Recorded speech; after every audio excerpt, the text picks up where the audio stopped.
Thank you for coming to Compass Starlight. This is going to be a weekend reading. I've set up the table, I've broken it down, I've moved it, I've set up the table, right? It's seemed a little bit off balance. I've done what I could to stabilize it, so I'm hoping it doesn't pick up too much noise as I use the table. I've also placed the microphone a little bit further away to help reduce the noise. Anyhow, this is going to be the weekend reading. This is the Mantegna Tarot. We have the High Priest, we have the Emperor, and we have music. Cards number 10, 9, and 26. This here is the Divine Feather Messenger. As I was pre-shuffling the Starseed Oracle, I was asked to utilize this deck as well. Divine Feather Messenger. What kind of messages do you have for us for this weekend? Is there another card, or will that be all from this deck, please? We have Hummingbird, beautiful. And Goose. I think that's a card we had the other day. This is the Starseed Oracle. What kind of messages do we have for the weekend reading? What kind of energies? What kinds of things should we focus on? We have the Great Severing and Child of the Cosmos. Oh, looky, yay. Quite a few cards here on the table. And this deck is the Rain Shadow Tarot.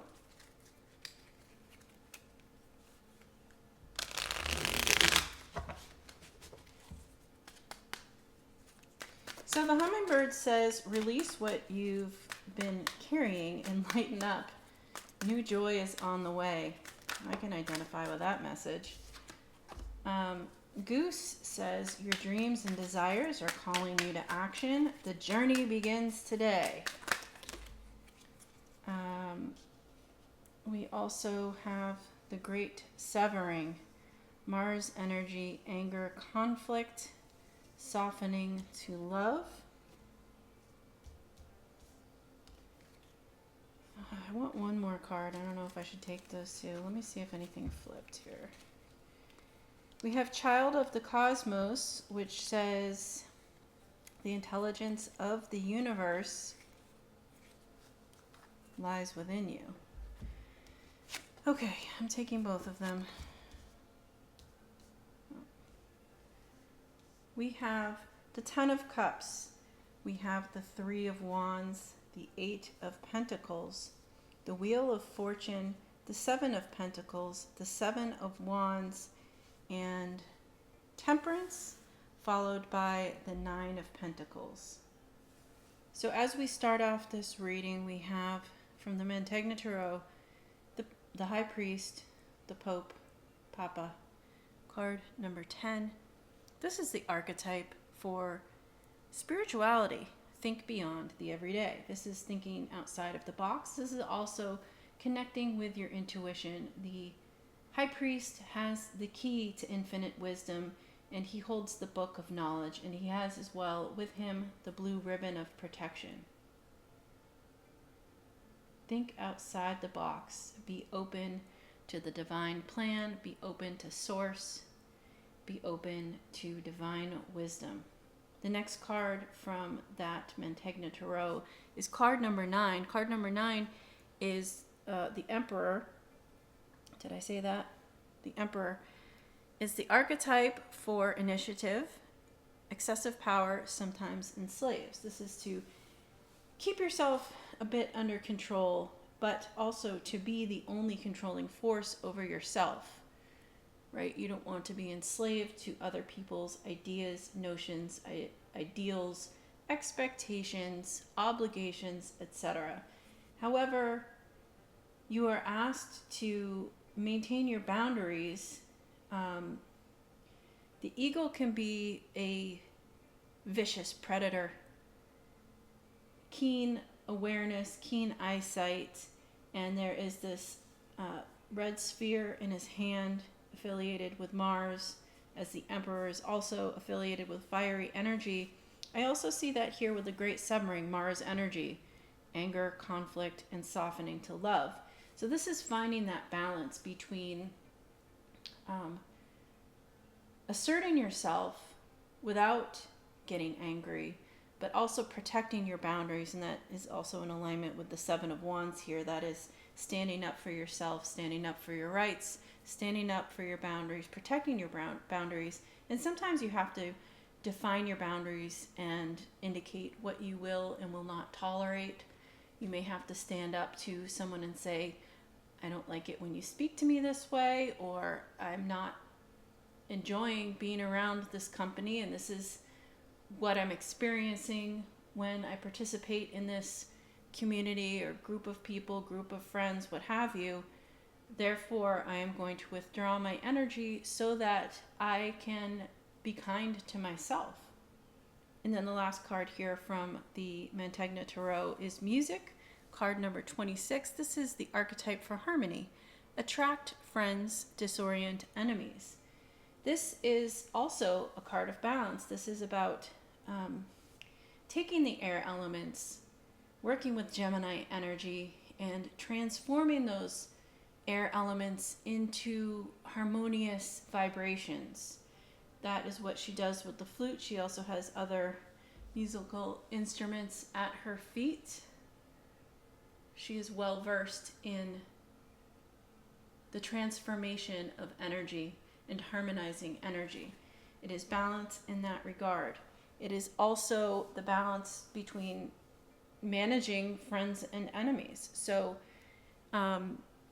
attract friends and disorient enemies says to be kind and sweet to those you care about, those whose company you value. And then when it comes to enemies, finding a way to gently disassociate yourself from people who make you feel uncomfortable, from people who have a negative energy that could impose that negative energy onto you. And at times we can use sweetness and gentleness, kindness, in a way that sort of softens someone else's energy. If someone else is being aggressive or imposing, being gentle and kind in your expression has a way of diffusing the oncoming seemingly negative energy. With Hummingbird here, release what you've been carrying and lighten up. New joy is on the way. I will read that from the book. A passionate lover of freedom, the delightful hummingbird embodies beauty, lightness, and joy. Hummingbirds can fly backwards and can hover in place in the air. These attributes represent a reawakening in the past and an ability to stay in the present moment. Hummingbird is also associated with nectar, the sweetness of life, and was very often called upon in Native American rain prayers. Hummingbird is tiny, but its message is great. The hummingbird messenger signals the time of new joy and accomplishments in your life. It is important to let go of any burdens or negativity so that you may fully receive the gifts on their way. Past desires, dreams, and new opportunities are surfacing. Hummingbird signals the time is right to embrace all of these blessings. Slow down, take time to enjoy the process, and sip the sweetness of this upcoming period. Lightness of being is the gift of Hummingbird. The energies associated with this card are joy, sweetness, and freedom, season, summer, air element, colors red, white, and green. And the affirmation says, I am light, joyful, and free. I embrace the sweetness of life. And then Goose, the next card from the Divine Feather Messenger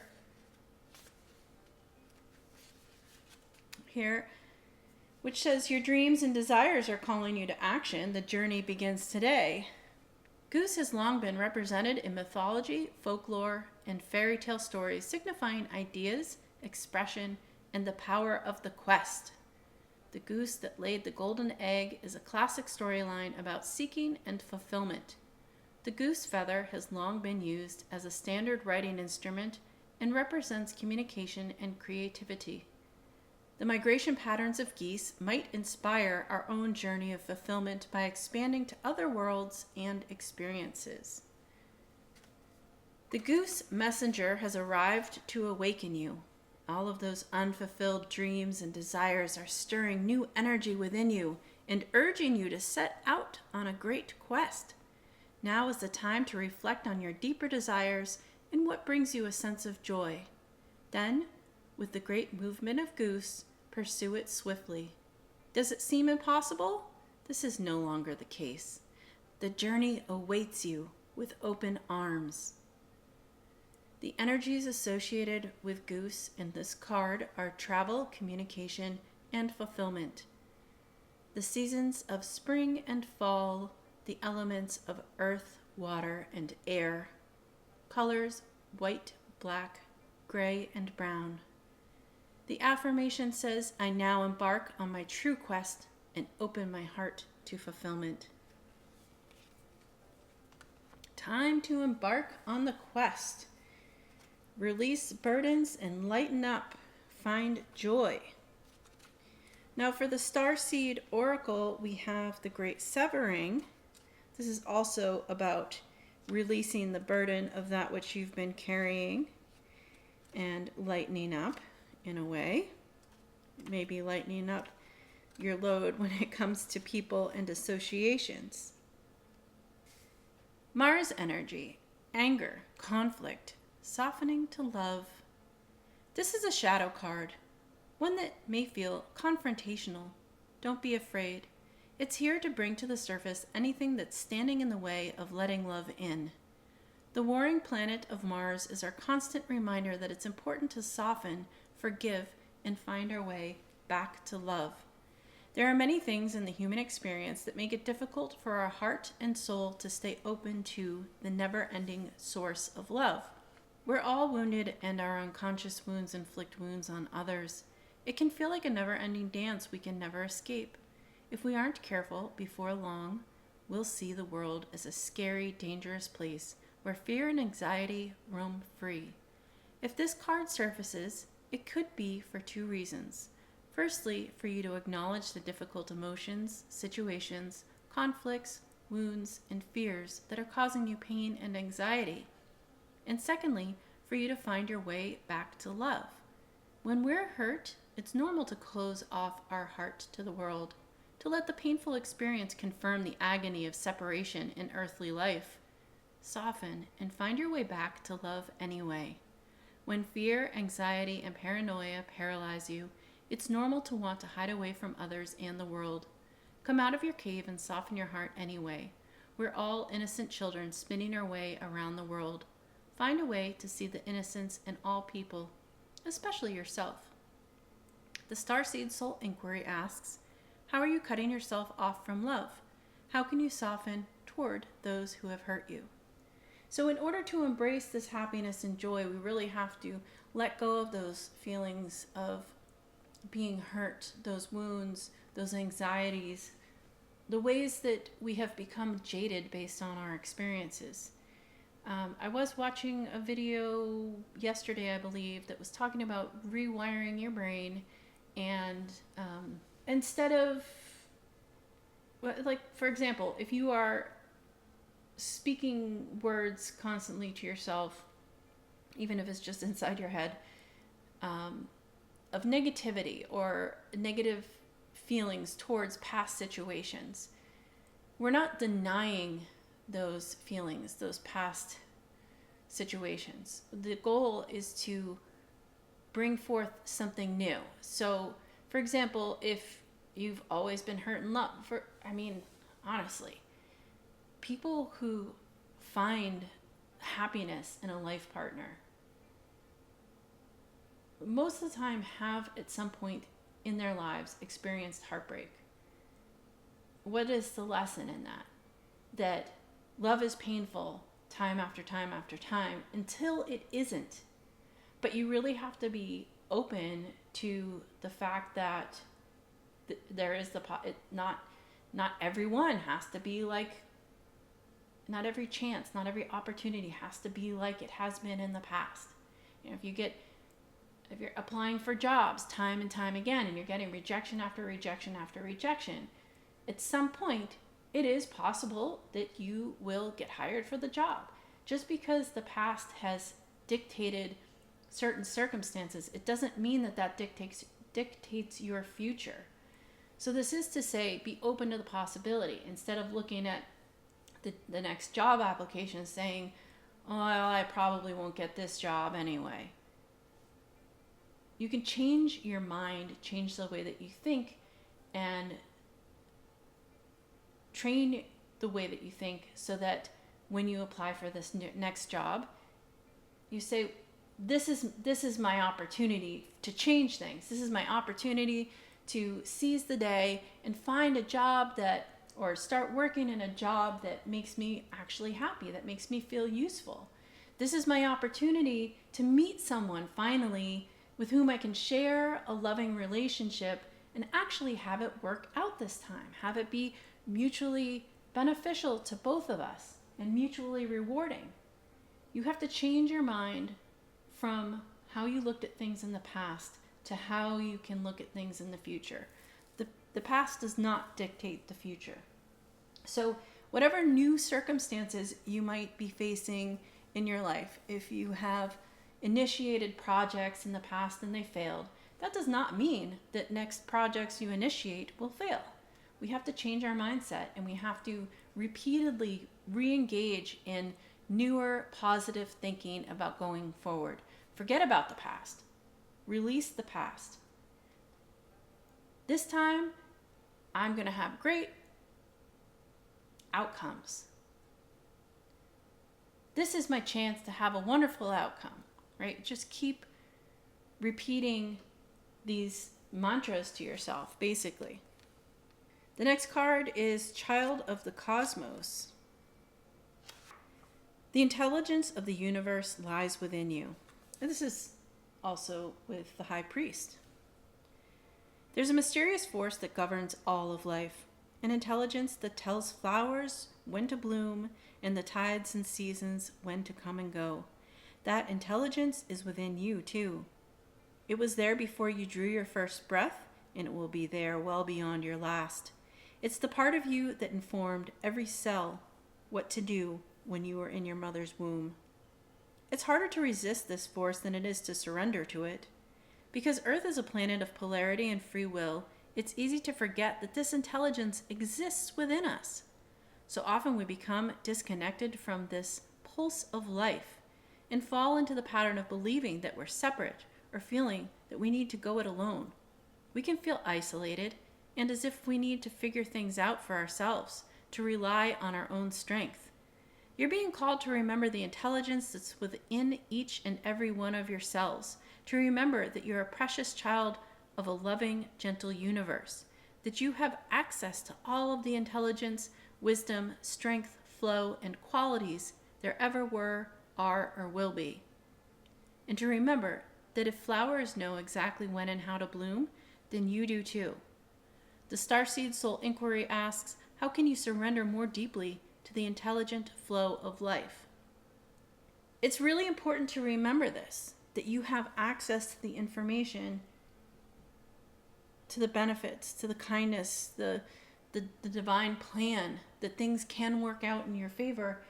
And these cards, these Mantegna Tarot cards, the archetypes here, are kind of suggesting that you, and as well the hummingbird, you have to release any connection to the weight of the words naysayers may put upon you. What do I mean by that? I mean that these cards are reminding us that we don't have to focus on people who tell us things are impossible, even if one of those people is ourselves and our self-talk.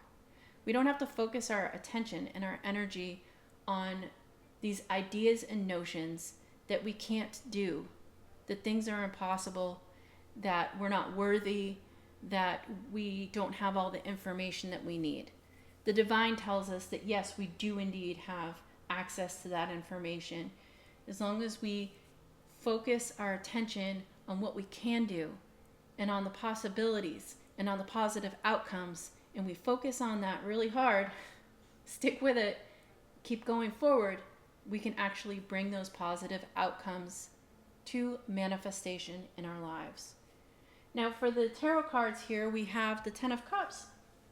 This is a feeling of ultimate emotional satisfaction. This is achievement on the emotional level. This is happiness and joy. This is having everything we need to feel emotionally fulfilled. Sometimes that sense of emotional fulfillment comes from within. It comes from loving yourself, and it comes from what we have built for ourselves and the trust that we have for ourselves, knowing that we can supply enough love from within to be exactly who we are in this world, to live authentically, and to be proud of that, to love who we are. And in that loving of who we are, it makes it easier for us to offer our full cup to someone else. Meaning, when we want to go then to exchange love or communication, emotional well-being, emotional happiness with someone else, once we are in a position of fully accepting and loving who we are and feeling completely satisfied, emotionally fulfilled in ourselves, then we can offer that to someone else and hopefully be met with their cup, which is equally balanced, and a sense of fulfillment from that person or entity, depending on what kinds of things you're engaging with in your life at this time.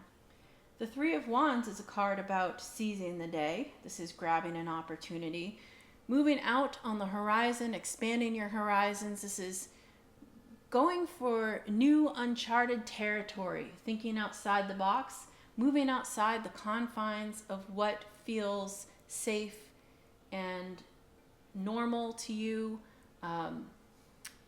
It may feel a little risky to expand and move out on the horizons. It can suggest travel and movement, but it definitely suggests experiencing new things with enthusiasm that are a little bit outside of our comfort zones and hoping for the best, right?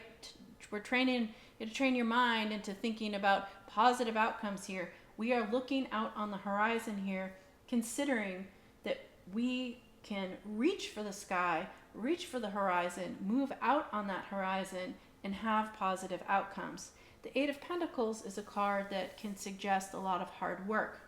Basically, consistency in turning out these coins, whether that's consistency in making your money or consistency in perfecting a skill. But it takes the consistency in repetitive action or repetitive thought with positivity.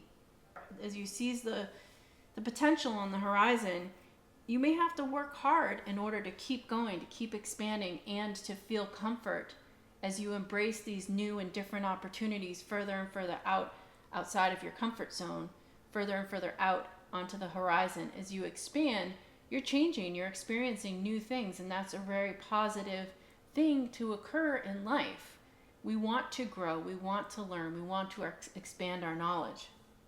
It can bring you to the Wheel of Fortune and have new positive outcomes, new possibilities, and new opportunities rolling into your favor. The Seven of Wands here suggests that it may take time for those thoughts, those ideas, those positive outcomes to manifest themselves into our lives, and we have to defend them.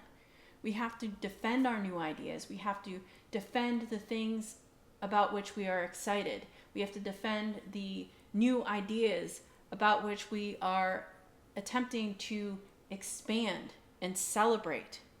But with temperance, with some balance in how we communicate with others and how we move through the world with others, will we protect what we need to protect, but be open to and willing to share and explore, finding balance in that balance of temperance, we can get to a point of emotional satisfaction that comes from that feeling of stability, that feeling of being secure in the earthly realm, in material things. This could be gaining financial success from whatever this Three of Wands is that you're putting your work into. As it comes to a point of manifestation, you will feel a sense of satisfaction from having built an empire here, built your reputation, built your new you, even if others think that you are not capable, or if they are judging the old you. Don't listen to, don't focus on that, whatever people think of you, who you are. You know who you are, and you need to trust in yourself and have faith in yourself as you move forward, that there are always new possibilities. There are always new outcomes.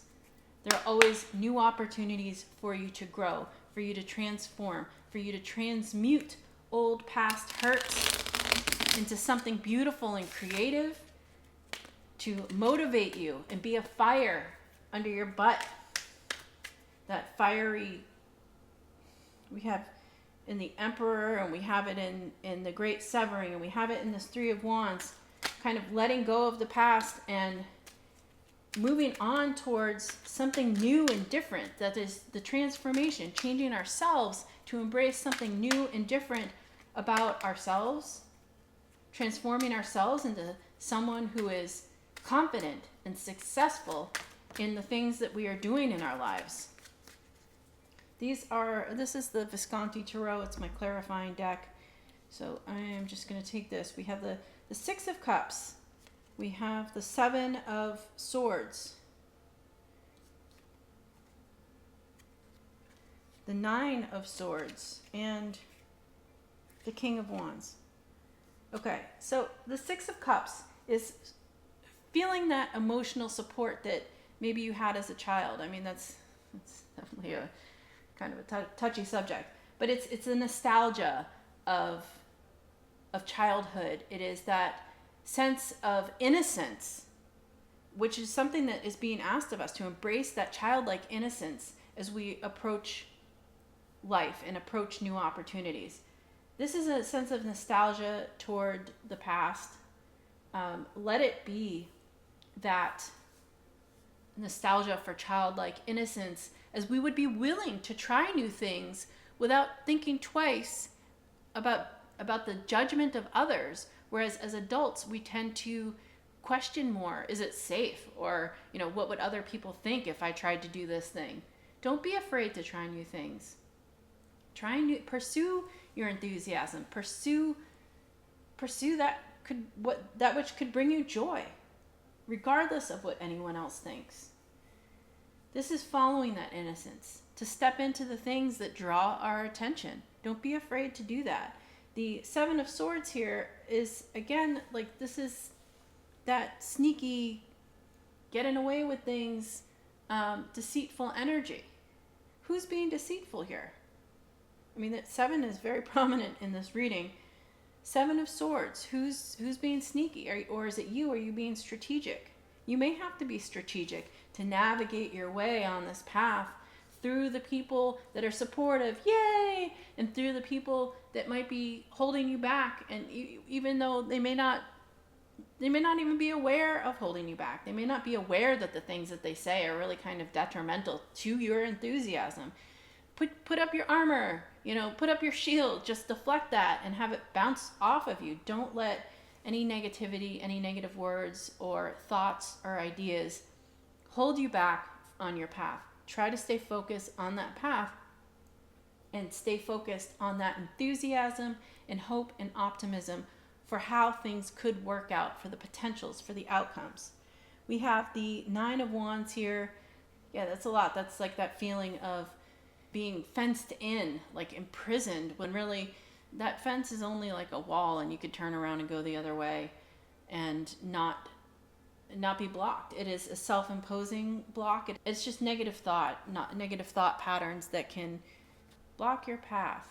And really what's, if you've had energies, whether it be people or situations that come up to you and kind of confine you and say, oh no, that's not possible, you can't do that thing, this makes this impossible. Like, you want to move but your car's not working, you have to get your car fixed first so that you can drive to the next location, kind of a thing. There may be things that are seemingly out of your hands that are blocking your path, but generally speaking, this is having fears about moving forward, and you're being asked to trust your intuition. Try not to let your own fears block your path forward, and certainly don't let the fears of others be projected onto you to hold you back. This is King of Wands. Great initiative. Great initiative. This king knows who he is, has a ton of enthusiasm, very passionate about where he's going. Embrace that energy of the King of Wands. This king knows who he is. He knows the risks involved, and yet he does it anyway. He is going to move forward on the path, and this card suggests that you do as well. This king has his eye on the prize. That's the message for the weekend. Have your eye on the prize. Focus on pursuing that joy that's on the horizon. Step into action. Take that journey. You have everything that you need, including the divine wisdom here backing you up. You just need to focus on your path. That's what I have for the weekend reading. I hope you have a wonderful weekend. Thank you for coming to Compass Starlight.